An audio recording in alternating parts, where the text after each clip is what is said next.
I'm someone who's suffered with migraines my whole life, and these are three things that I've done to help reduce the frequency and intensity of them dramatically. Number one is increasing my sodium intake, particularly through salt.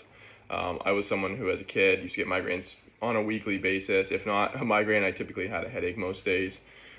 And I was just told to drink more water, drink more water, drink more water. And unfortunately, all that did is it flushed out my electrolytes even more. Hydration isn't just water, it's water plus electrolytes. And so I did a lot of research, found out that sodium is a super important piece of the puzzle. So I started supplementing with sodium, aka salt. And so now, as someone who's a personal trainer, I eat very healthy, I eat a lot of whole foods. I have to really push the salt. So I'm making sure I have salt on my food, and I even will supplement in my water as well to help with absorbing the water more effectively. The sodium essentially helps to draw water into the cells and absorb the water better. So it's a part of hydration. Number two is actually another electrolyte. It's supplementing with magnesium.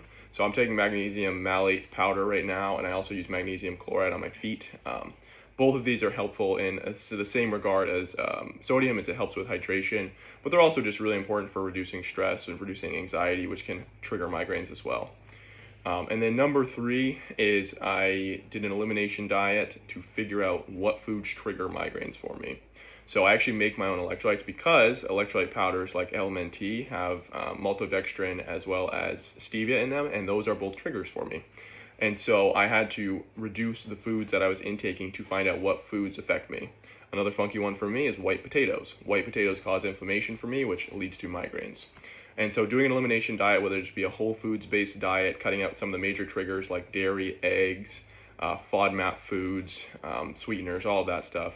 Or you can go very extreme like I did, because I also was diagnosed with a stomach disease. I went all the way down to the carnivore diet, just eating meat and eggs for 3 months.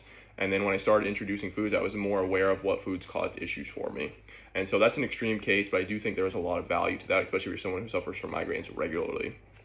But anyways, these three things were super important for helping reduce the frequency and intensity of my migraines. And now I only get them infrequently, and it's usually because I eat something I shouldn't have, or I'm experimenting with a new supplement. For example, I actually just took magnesium glycinate recently, and that actually triggers migraines for me. So I take magnesium malate instead, which helps. So again, you have to experiment with supplements. Sometimes can do the same thing. They can trigger migraines even though they're healthy for you. So give these things a try. Save this video for later, and just see how these affect your migraine and headache frequency and intensity, because they made a dramatic difference for me. Thanks for watching.